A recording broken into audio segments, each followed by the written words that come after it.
Some great Canadian music making. My, Keith is operating the program, and I just learned how to operate not that many months ago, and it does reverberate. I am sitting across from a great conductor, actor, and a lover of wonderful wine. And our guest this week at the Toronto Philharmonia, David Ogden Stiers. Welcome. Boy, I thank you. I hope you can hear me smiling just a mile a minute. Well, that's good. What it's a lovely intro. Well, it's true. Now, I want to get to the wine part. We'll do yes. other stuff first. Let's cut this. Yes. You ordered a bottle of wine the other night that my wife Elizabeth still hasn't stopped talking about, though she didn't rave at table. She raved at home and said that was so good, etc., etc. And my first question for you, since you're in the Sunshine Country more than anything else, is what, in your view, is an underrated California winery? Actually, I don't live in Sunshine Country. You don't? I actually live in Oregon. Well, they have wine in Oregon. Oh, they have lots of very good wine, very good Pinot. So, difficult and, give us your top three. Underrated now. Underrated. Top three. Yeah. Holy moly. I would say Yamhill Valley Vineyards. Slower. Yamhill Valley 98 Reserve Pinot Noir. Okay. Very good and aging nicely. Mm-hmm. Are you a fan of Costco? Mm-hmm. And admit it. Admit it, I sure. admire you Why even not? more now. Why not? I joined Costco. I can't believe it, and I'm anxious that none of you tell any of your friends, specifically for the wine department. In the States, you can find for under $17 bottles of 1997, which is the year in California for Zinfandels and Cabernets. Well, I should interrupt you about Canadian Then do Costco. so. This is the only country in the world where cornstarch is considered a spice, and I don't think we can go to Costco for wine. But do carry on. Actually, I don't believe you. You don't believe I- us? Good. when- Delighted. You can. Delighted. Let's meet there and settle it. 1997 St. Francis Vineyard Old Vines Zinfandel. Once again, that's 97. St. Francis Vineyard. St. Francis Vineyard. Mm-hmm. Old Vines Zin. Okay. And I'll only tell you the third off the air. Really? It's that good. You want no one else to have it. Absolutely. Could you share with our listeners what it was you ordered for us the other night? That Yes, was it so was splendid. a 97. It was a Meritage, certainly a blend. If there are three wines contributing to one bottle, it's a blend. Mhm. If there are 4 or 5, it's a Meritage. There you go. I don't know why that's true, but that's what they tell me. And I listen when they speak. Who won't care about wines will never care about a good tempo. Now, who was the conductor that you feel had the greatest influence on you? Holy moly, I could hit you with a lot of obscure names, but... It's all right. I'll give you 3 if you like. Three's the holy number today. Yes? Yes, go ahead. It seems to be. Yeah. Paul Paret, Mm-hmm. Arturo Toscanini, George Sell. Well, that's pretty much the thoroughbred stable. That'd be pretty good. Now, in a close second 3, Mhm. Charles Munch, Pierre Monteur, Guido Cantelli. You chose this week, and I was more than happy to acquiesce to your choice of Ravel, the Mother Goose Suite. Now, I've never asked you why. I know why I would choose it, but you're the one to be doing it this week. So, can you elaborate for us? Yes, and I'll clean it up after I do. Okay. Well, the Saint-Saëns is pretty straightforward music making. Yes. It's not unsubtle, and it is Gallic and funny and all that sort of- Absolutely.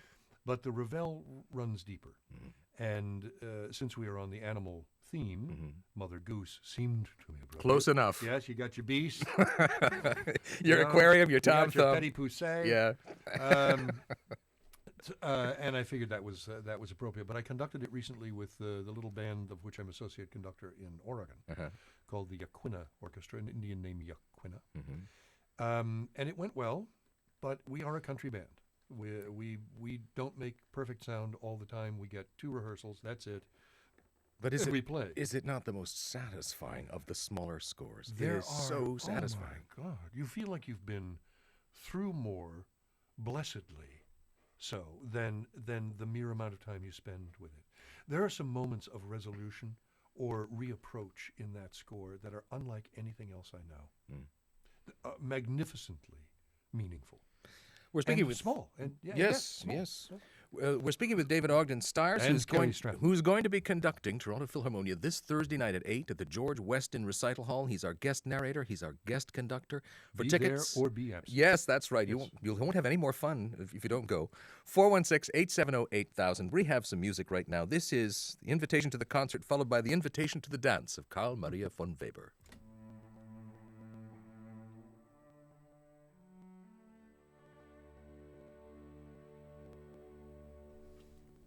one of my favorite reviews of Hector Berlioz in his lifetime read, "Berlioz is apparently mad."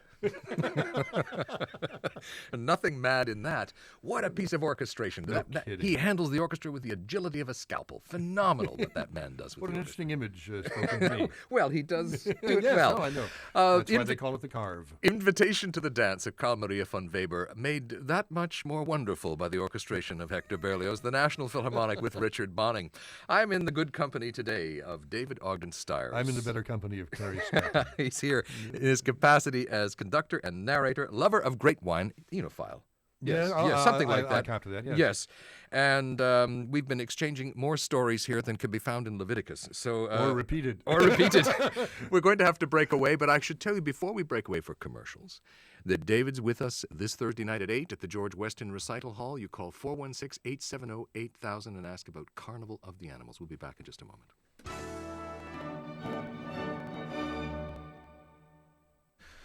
We're back. As if we'd go anywhere else. I'm with David Ogden Stiers, our guest conductor this week for the Toronto Philharmonia, and guest narrator too, Renaissance man. And we've had the wine topic while you were listening to that Mozart, and I don't care. We're going to continue to speak about it. Of all the things I've written down on the page here, give me a few moments on Paul Perret, because I admire this conductor very much. And in your pantheon, I also admire Charles Munch apropos of Ravel. I think Munch had a kind of MGM approach to that finale Yes. in the Mother Goose Suite. Oh, wow. wow. Oh, gosh. Yeah. Wonderful. You know, it works with a smaller group too, and actually the secret of it is postponement. Mm-hmm. That you know where it's going. The guideposts to ultimate resolution are all there, and if you pull back the dynamic a little bit and slow the tempo a little bit, this elegant, sweet anticipation grows and grows. In Delivery, yes, delivery, Your Honor, delivery. And finally, yes. when it does resolve, he doesn't resolve it. He gives you glisses and off the beat little fanfare punctuations. I can see the page you're talking about. Yes, you can. Wonderful. And then suddenly, when the cutoff happens for the timpani, the strings are left to sing. Yeah. I find it overwhelming. And that's what you can look forward to Thursday night at 8 at the George Weston Recital Hall when David conducts the Philharmonia. What's your instrument?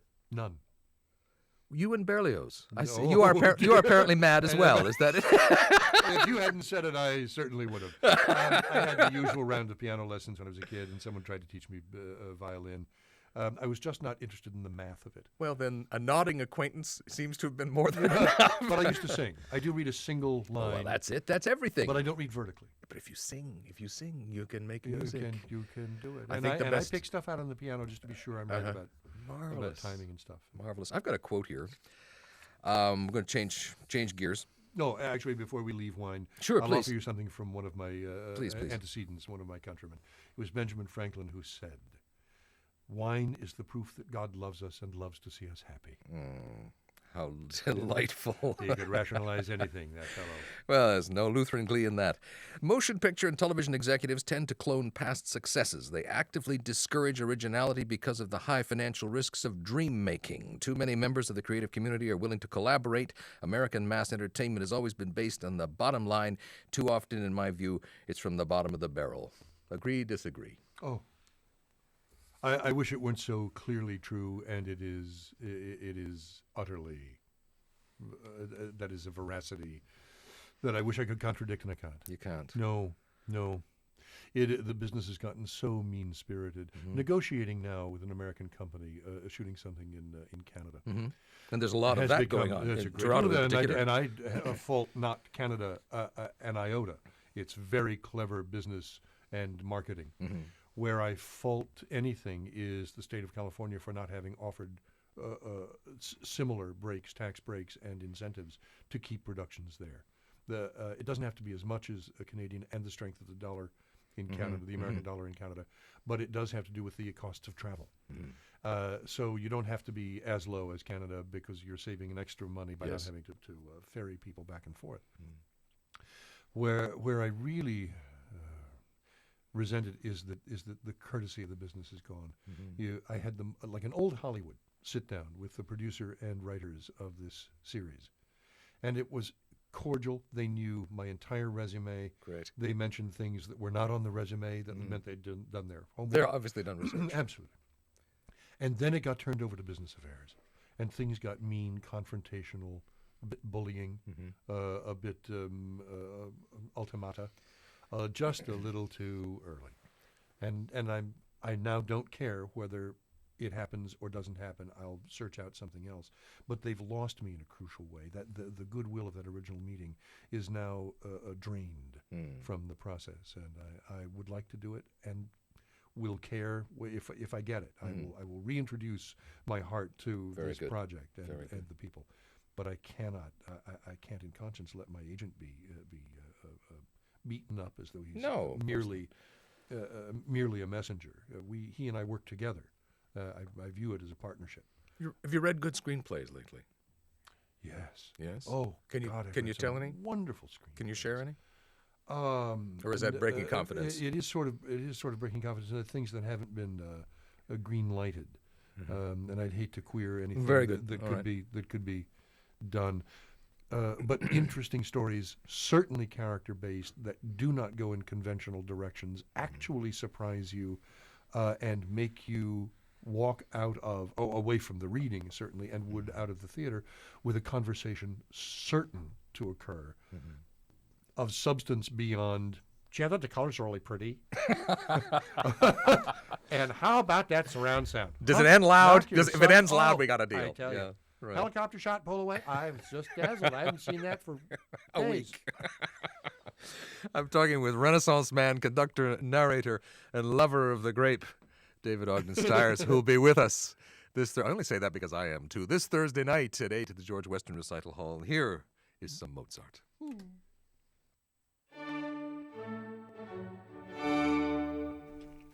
You've been listening to music by Mozart with Augustin Dumay and Camerata Academia Salzburg. Serious guys. Serious guys. Yeah, sit up straight when you hear that.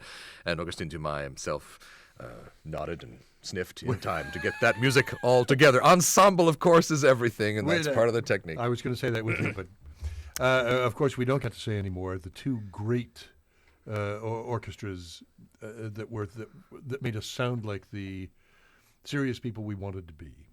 When I was a child, l'Orchestre Suisse Romand. Oh yes, and it's been so long.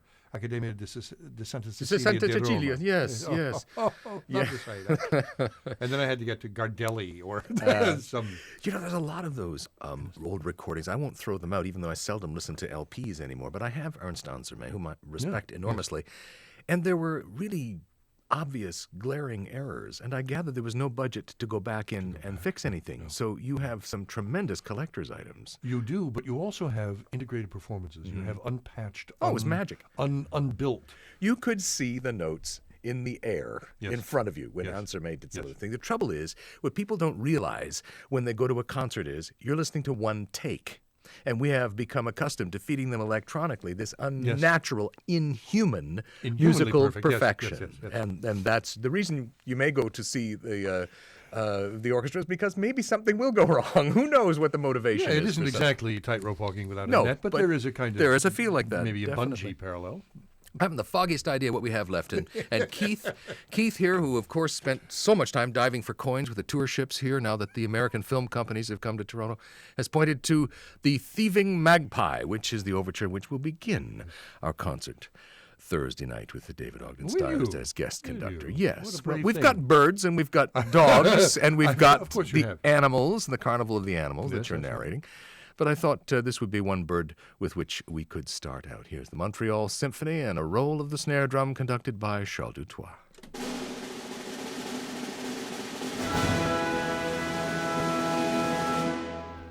There's a wonderful moment in one of, well, it's a comedy. We should laugh. No, that too. No, it's just actually, it's not. A dreadful thing happens at Thieving Magpie. Somebody gets put to death for a theft that didn't happen. But anyhow, and other simple village folk taken on by Rossini. We heard the Thieving Magpie overture with the Montreal Symphony and Charles Dutoit. We were speaking of Beethoven versus Rossini, and there are two characters in a Huxley novel, and I forget which one it is, but they're leaning over the railing of a ship talking about raising the curtain with overtures. Yes. And Mozart knows how. Beethoven is still writing symphonies, no matter how exhilarating those overtures are. They are not theater. What a wonderful rivalry, not even a rivalry really, but Weber's disgust and disdain and overt detestation of Beethoven. Well, what's avoided too? You can't say it's all over now. I'm with David Ogden Stiers, who's our guest conductor, guest narrator, and bon vivant here this week with the Toronto Philharmonia. One of the hardest things in the world to get is an autograph from David Ogden Stiers, and I'm not about to ask why, but I am about to tell you that if you're out there waffling about coming Thursday night, Yes. and you shouldn't be, because Thursday night at 8 we're going to have a lot of fun. They'll be talking about it. Tell them the deal, David. Here's the deal: if you'll make an extra, if you come to the performance, and we make some posters available to you, if there are such things. No posters, but they're programs. compact discs. We could CDs, we could of do course, sure certainly programs. Certainly not of mine. Get it? We speak during the quiet parts. Yeah. Yes. I would be happy to sign a program, although normally I don't, except for charitable purposes. This being one, I would be happy to sign personalized to the requester if you make a little extra donation to the Philharmonia.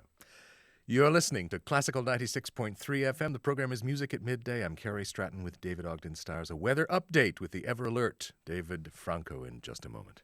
Stella! Yeah? Stella!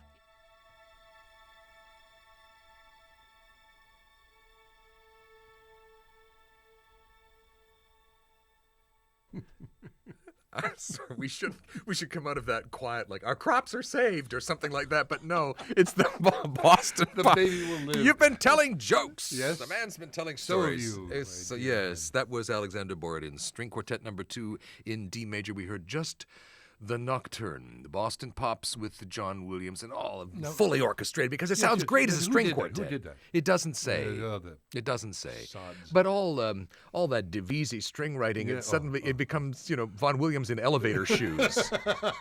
It's really big How stuff. vivid. Yes. Now, you're conducting this week the Mother Goose Bell. You should, if only you could listen, and the best parts are when the music's of on. course. Anyway, Yes. you're conducting this week Ravel Mother Goose, and we have a recording here of the Montreal Symphony with Charles Dutoit. I love this one. It's very fine. But for me, the Charles Munch with Boston is one of my very, very, very favorites. You saw him conduct, did you not? No, Charles? only on film. Only on film. Although I did do once a young friend from Juilliard, Neville Dove, wonderful pianist and now conductor, was Sarah Caldwell's associate. And when the mic is Marvelous. off, I will tell you a story that will have you weeping. I went to Boston to hear the Friday afternoon concert. Wonderful. From Philadelphia, and then flew back that afternoon, that same day, from Boston to hear the Philadelphia that evening in Music Hall. Right. Commute culture. It's a new concept in exhaustion. Right.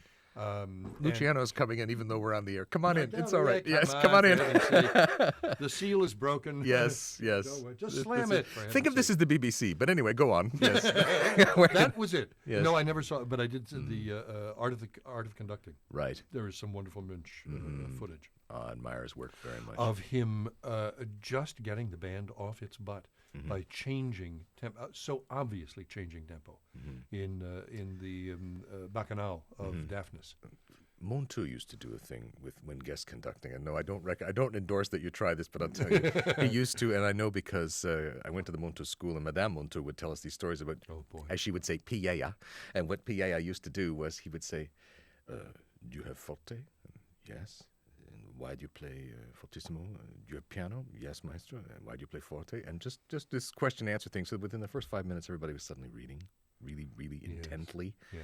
And this was, of course, a stick technique that was not much larger than some sort of Middle Eastern bread. It was really not a big, not a big thing to see, and worked wonderfully for him. Really.